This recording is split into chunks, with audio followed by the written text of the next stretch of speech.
نحمده ونصلي على رسوله الكريم أما بعد فأعوذ بالله من الشيطان الرجيم بسم الله الرحمن الرحيم وإذا فعلوا فاحشة قالوا وجدنا عليها آباءنا والله أمرنا بها قل إن الله لا يأمر بالفحشاء أتقولون على الله ما لا تعلمون قل أمر ربي بالقسط وأقيموا وجوهكم عند كل مسجد وادعوه مخلصين له الدين كما بدأكم تعودون فريقا هدى وفريقا حق عليهم الضلالة إنهم اتخذوا الشياطين أولياء من دون الله ويحسبون أنهم مهتدون صدق اللہ العظیم۔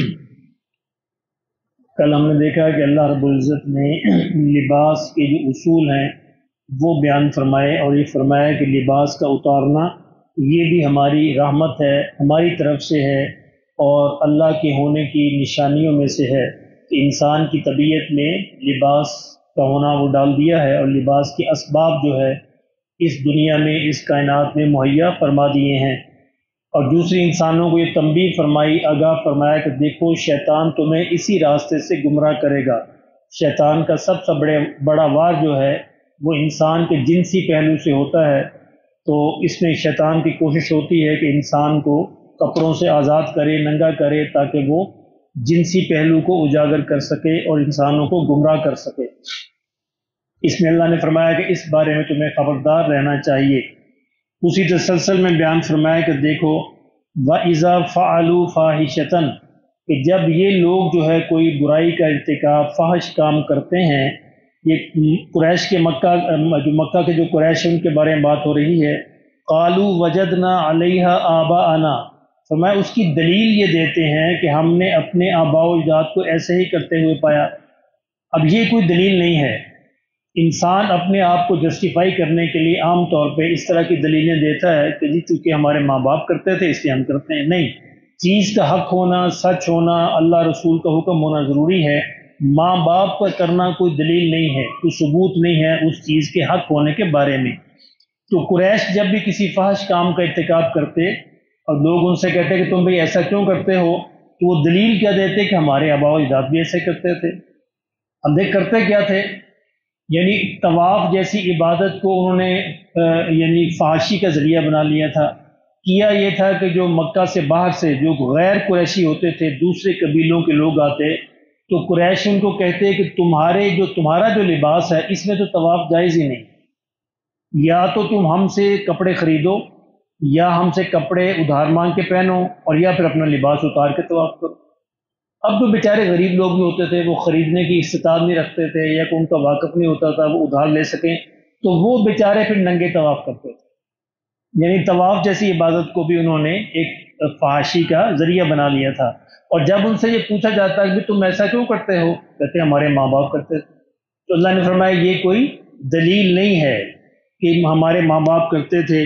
قالوا وجدنا علیہا آباءنا، تو وہ کہتے ہیں کہ ہم نے اپنے آباء و اجداد کو ایسے ہی کرتے ہو پایا۔ واللہ امرنا بہا، اور پھر اس سے آگے بھی بڑھ کر کہتے بھی اللہ نے بھی یہ حکم دیا ہے۔ یعنی اتنے جری تھے، اتنے بے باک اور نڈر تھے کہ اللہ کے بارے میں بھی جھوٹ بول دیتے اور کہتے کہ ہاں اللہ نے بھی یہ حکم دیا ہے۔ اللہ نے فرمایا قل ان اللہ لا یأمر بالفحشاء، آپ ان کو بتا دیجئے کہ اللہ کبھی بھی کسی فحش کام کو حکم نہیں دے گا۔ ان اللہ، بے شک اللہ، لا یأمر، کبھی حکم نہیں دے گا، بالفحشاء، کسی بھی فحاشی کا۔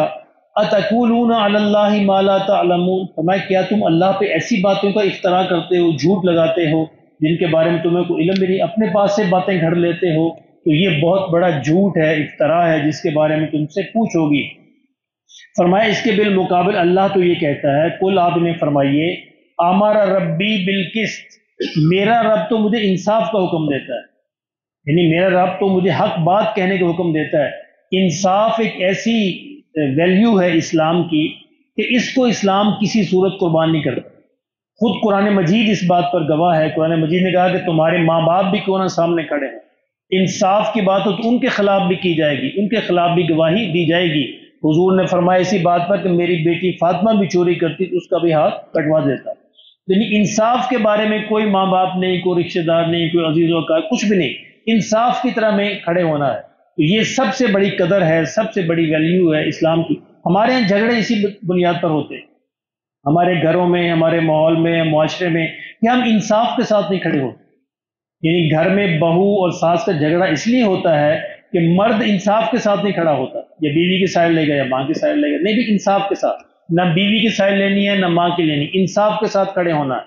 اسی طرح اپنی جاب پر، اپنے بزنس پر، اپنے معاشرے میں، اپنے ماحول میں جو بھی انصاف کی بات ہو، چاہے اپنے خلاف کیوں نہ جائے، وہ کرنی ہے. فرمایا آپ ان کو بتا دیجئے کہ اللہ فحش بات کا کبھی حکم نہیں دے گا، اس کے بالمقابل اللہ نے مجھے حکم دیا ہے بالقسط، انصاف کی بات کرو.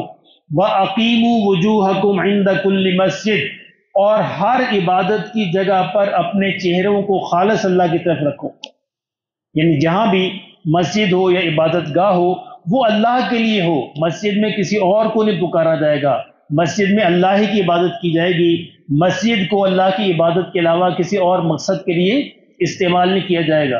ایک زمانہ تھا ہمارے اس محلے میں، ذکر کے نام پر ایک گڑبڑ شروع ہو گئی. یعنی لوگ ناچنے گانے لگے، چھلانگے لگانے لگے، حتیٰ کہ مسجد میں آ کے انہوں نے یہی ہنگامہ کیا تو انہیں زبردستی نکالنا پڑا. اور کیا کہتے ہیں ذکر ہے. اس طرح کا ذکر کی کوئی حیثیت نہیں ہے. یہ اسلام کا ذکر نہیں ہے کہ ان کا اپنا کو تیار کیا وہ ذکر ہے. اور یہ 2 4 6 مہینے سال یہ ہنگامہ چلا، بڑا عروج پکڑا اس نے، جہاں یہ ہوگا وہ ہوگا اور یہ بھی ادھر بھی ادھر بھی.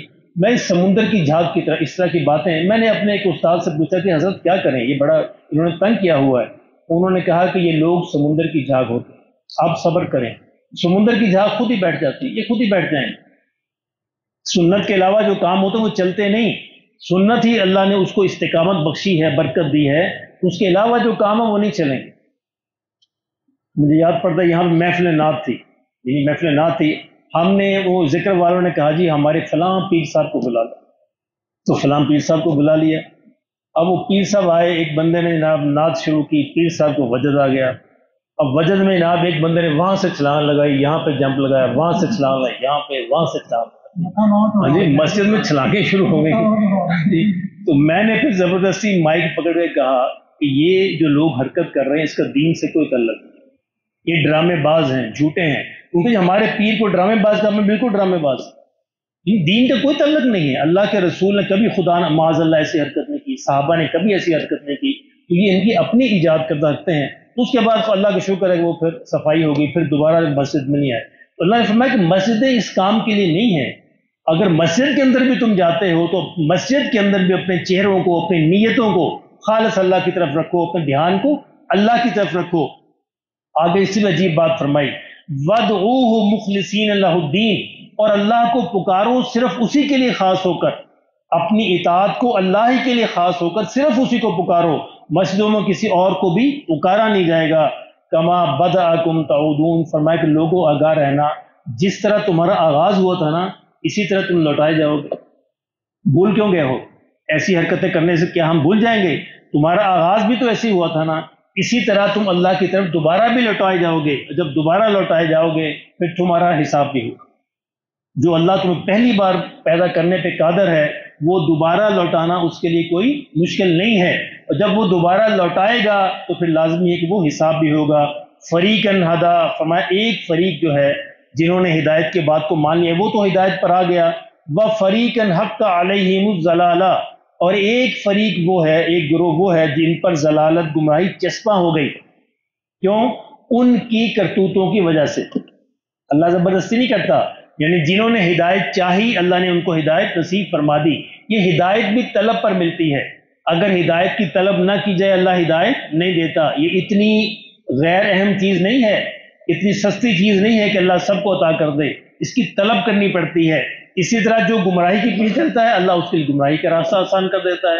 اور میں ان کو ایک فریق جو ہے وہ ہدایت کی طلب کی، ہم نے ہدایت ان کو دے دی. اور ایک فریق جو ہے انہوں نے ضلالت کا راستہ اختیار کیا، اللہ نے ضلالت دے دی. کیوں؟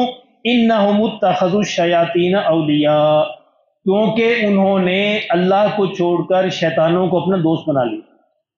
اب ضلالت کیوں ان پر چسپاں ہو گئی؟ انہم، بے شک انہوں نے، اتخذوا بنا لیا، الشیاطین شیطانوں کو، اولیاء اپنا دوست، من دون اللہ اللہ کو چھوڑ کر. تو اس کی جرم میں، اس کی پاداش میں یہ جو کرتوت انہوں نے کی تو انہوں نے اللہ نے پھر ان کو شیطانوں کے حوالے کر دیا، گمراہی کے حوالے کر دیا۔ وَيَحْسَبُونَ أَنَّهُمْ مُهْتَدُونَ، اور وہ یہ سمجھتے ہیں کہ وہ ہدایت پر ہیں۔ اچھا، ہدایت کا ایک معیار ہے، وہ ہدایت کا معیار کیا ہے؟ محمد الرسول اللہ صلی اللہ علیہ وسلم، بس۔ اب قیامت تک ایک ہی معیار ہے، کوئی پیر، کوئی ولی، کوئی غوث، کوئی کتب، کوئی کچھ بھی ہدایت کا معیار نہیں۔ ہدایت کا معیار ہے محمد الرسول اللہ، اور یا آپ کے صحابہ، آپ کے جو براہ راست شاگرد تھے، ہدایت ان سے لی جائے گی، اور یا ہدایت کی باخذ یہ کتاب ہے جو قیامت تک اللہ نے محفوظ کر دی ہے۔ تو اللہ پاک ہمیں نصیب فرمائے۔ ہم گمراہ کیوں ہوتے ہیں کہ ہم رسول اللہ کو چھوڑ کر نیچے چھوٹے چھوٹے جو ہے نا، وہ ان کو ہم پیر بنا لیتے ہیں، اپنا رہنما بنا لیتے ہیں۔ رہنما، ہادی اور مرشد صرف محمد رسول اللہ صلی اللہ علیہ وسلم، انہی سے رہنمائی لینی چاہیے، پھر انسان کبھی گمراہ نہیں ہوگا، اور انہی کی سنت سے راستہ پوچھنا چاہیے۔ اور یہ اللہ کی کتاب ہر گھر کے اندر موجود ہے، اور یہ انشاءاللہ قیامت تک محفوظ رہے گی۔ تو یہ ہم پر، اس امت پر اللہ کا بڑا احسان ہے کہ اللہ نے اس کی حفاظت کا خود ذمہ لے لیا، اور یہ انشاءاللہ کبھی گمراہی کی طرف نہیں لے کے جائے گی۔ فرمایا پھر اس کو پکڑو تو انشاءاللہ شیاطین کو چھوڑ کر اللہ کی طرف آؤ، تو پھر انشاءاللہ تم پھر ہدایت یافتہ ہو۔ اور اگر شیطانوں کو دوست بنایا اور تم یہ سمجھتے رہے کہ تم ہدایت پر ہو، تو وہ بالکل غلط راستہ ہے، غلط راستے پہ جا رہے ہو۔ پشاور کی طرف منہ کر کے کراچی کی طرف نہیں پہنچا جائے گا۔ کراچی پہنچنا ہے تو کراچی کی طرف منہ کرنا پڑے گا، پشاور پہنچنا ہے تو پشاور کی طرف۔ اللہ پاک ہمیں اس کی سمجھ نصیب